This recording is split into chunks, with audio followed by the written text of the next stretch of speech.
Before we start this video, thank you to the members of both of the channels.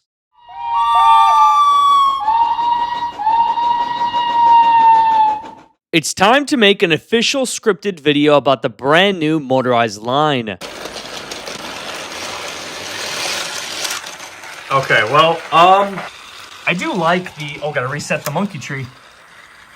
Yeah, drop down that dirty monkey. So Mattel somehow why did he just... as we're talking, Motorized Percy is just derailed. There we go. Let's watch it. Comes into Brendam Docks. Oh, boy. Oh, and it just stalled. Here we go. Oh, and the function already didn't work.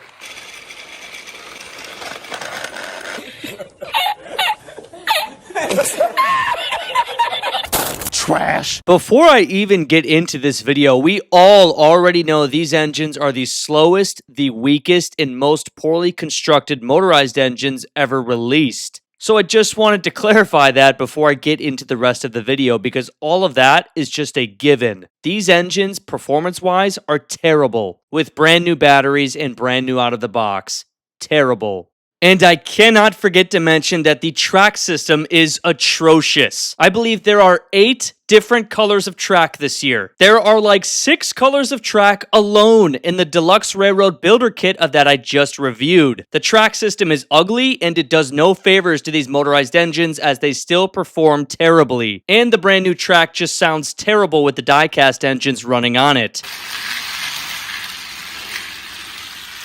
The entire track system, the destinations, the pieces, everything feel cheap and half-baked. It's nowhere near the quality of Tomy, that's for sure. This line is not complete and it is beyond ugly to look at. Why is it so hard to just have one color of track? So much for kids being overstimulated by the brand new TV show, because these toys with all these colors are doing too much. And not to mention, layout building is the worst it ever has been, as there is only one type of radius of curve, one type of straight track, one type of switch, etc. There's only one type of each piece of track. It's not like Wooden Railway or even Tomy with small curves, small straights, big straights, adapters, and everything in between. Layout building is so restricted this year, it just feels so lazy and just thrown out into the market. By the way, this Railroad Builder Kit is $50. Talk about a waste of money. Motorized Edward just got revealed along with Celebration, Rosie, and Percy.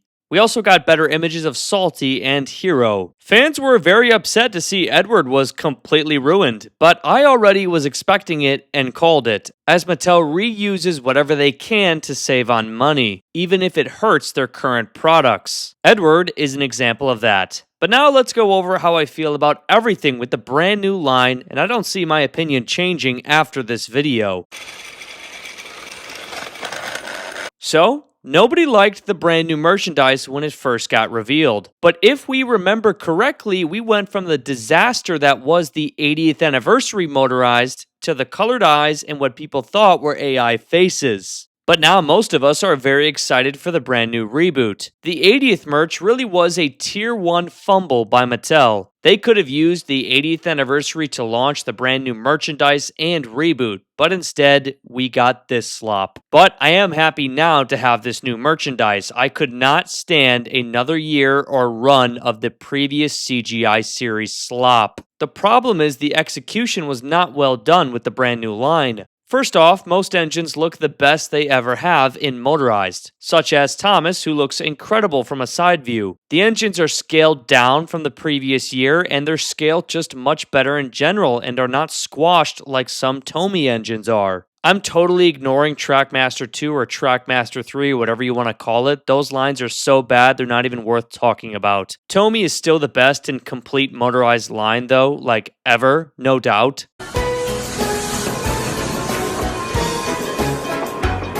Adding tunnels, crack, and bridges means new. Percy, besides his face, got an upgrade. I'm just so sick of this face. He has had the same expression every time we see him this year, when he doesn't even look like that in the show.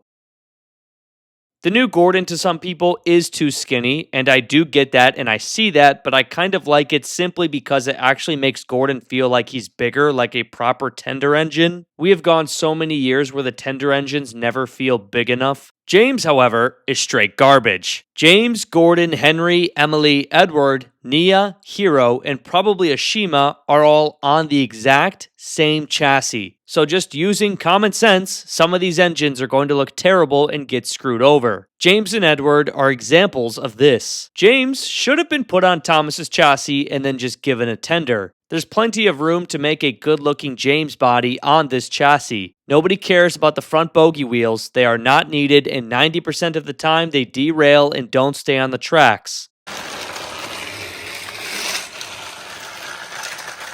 Okay, well, he just derailed over that switch. Especially going over switches. We do not need ultra-realistic wheel configurations for the 10th time, especially on these $9 plastic battery-powered toys that, as currently constructed, do not work. Well, okay.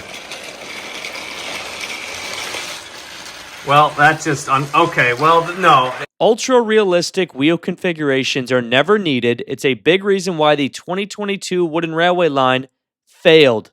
Trash. Along with the very ugly faces. You are quite literally dumb if you disagree with this. Front bogie wheels do not make up for the entire line barely being able to function. Okay, well, never mind. James also has a massive buffer beam in the front for no reason. This belongs on a diesel. It's that big. We also have the same issue as everything else. No painted buffers, no painted running board, no painted lamps. Just a lot of things left unpainted because Mattel is lazy. Also, just saying this now, the removable coal is forever a stupid change. Tenders looked better with real attached coal loads. Now that's a good-looking motorized engine. Look how beautiful and proper Tomy Henry looks. Now that is a proper motorized release. Mattel could never. Which is funny because for months the brand new multi-pack included a James that never came with his coal load. And now the sizes of the tenders have only gotten smaller. The tenders do not look good. And my boy Edward got done even worse. Edward is truly an engine that just needs his own design and his own chassis, because if you do mess him up, people tend not to buy him because he looks very ugly when you put him on another chassis. He just requires more of a change than a basic engine such as James, with Edward having multiple smaller wheels in front. Even so, he would look better now on Thomas's chassis than on a chassis that belongs to Gordon, hands down. His funnel is also way too small and his smoke box is just massive. I don't really care about the new face or about these face changes. It's a brand new reboot and show. I never want to look at those previous CGI series faces like ever again. You kind of just have to accept that the best years of Thomas merchandise are decades behind us. But I think it's time to address two major changes to this line: the magnets and push to start and stop buttons. I love these changes as these switches were too big, ugly, and ruined the look of the engine. The hook and loop couplers got way too big. You had to pick the train off the track just to uncouple it. Magnets are amazing because you don't have to pick up the train to uncouple or couple things, and they're just the easiest play function ever. Same with the push to start buttons. These changes should have been made years ago. Sadly, Mattel failed again at the execution of both of these changes. Mattel chose to use weak magnets. They chose to. My OG Thomas Wooden Railway collection has magnets 10 times stronger than any of these Mattel ones. Even so, they're still better than the hook and loop couplers. And the buttons are also very mushy when you press them, and sometimes you have to press them multiple times to start or stop the engine. So without further ado, they should have been made to be firmer and easier to press. Think about an old mushy office keyboard compared to a MacBook Pro keyboard.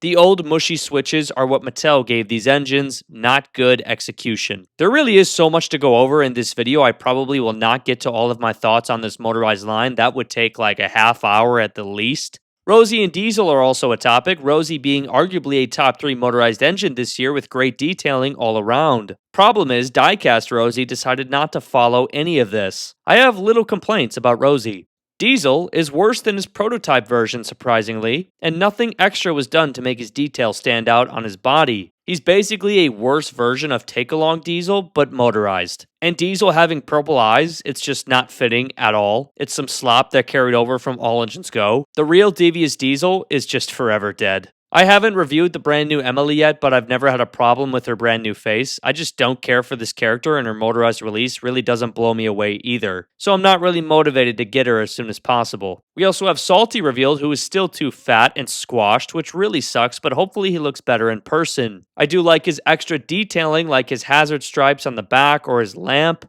It's just sad that none of this is on the die-cast engines. Wasted effort on a line that doesn't work. This effort should have gone into the metal engines. Going over the sets really quick, I reviewed them all on my channel and I was just very disappointed. The Lion Cub Rescue set has a nice Harold play feature, but that's it. The Animal Park theme is slop and has just been reused over kids' toys for decades on end, and it just does not belong in the Thomas merchandise or the TV show. It's lazy and kids don't care for zoo animals as much as you think, especially nowadays. I never cared once about dumb animals in Thomas. For example, I never wanted to buy the zoo cars when I was younger, or the hippo cars, or the aquarium cars. Like, nobody cares. And no, I don't care that a zoo is on Edward's branch line. It still sucks. We want to see the trains and their railway and their vans and their destinations and their rolling stock, not dirty monkeys. I do like the... Oh, gotta reset the monkey tree. Yeah, drop down that dirty monkey. Cranky's set barely works, and the Thomas that came with mine barely worked as well. He couldn't even run the set. He was too weak to go up the hills or operate Cranky. This set for $50 is just not good. Half the time, the cargo car uncouples at the top of the market, or Cranky drops the cargo when moving it. Cranky also lacks a lot of detailing, like a lot. There we go. Let's watch it. Let's watch it. Comes into Brendam Docks. Oh boy. Oh, and it just stalled. What's also a failure is that these engines are not compatible with any other sets this year. They're not meant for the die-cast sets, and so that excludes a lot of releases, and including the only Tidmouth sheds where these engines don't even fit on the turntable. So the cross-compatibility is just non-existent, which is a massive failure considering both these lines have magnets. Final topic, the motorized rolling stock is non-existent. It's really bad. No argument to be made. No express coaches, no Annie and Clarabelle, no troublesome trucks with actual loads such as ballast, coal, china clay, or flour. Things that have been in Thomas merchandise for decades. Now Mattel gives you the exact same wagon in every release with no cargo and no designs or logos. It's very lazy. No tankers or vans or brake vans or anything cool. This new flatbed is also the new generic, boring, give it to every single engine item, as Rosie and Salty both have it. And we see it in the TV show as well, so that sucks. Anyways, guys, I hope Motorized gets canceled soon because I can't take any more garbage Motorized releases. Mattel has ruined Thomas Motorized ever since they took over. Put all your effort into the diecast line and its sets, because if you did, the engines would look better and the sets would follow suit. It's time to retire the plastic battery-powered slop because Mattel simply cannot execute it, and they have proven this for over a decade and a half.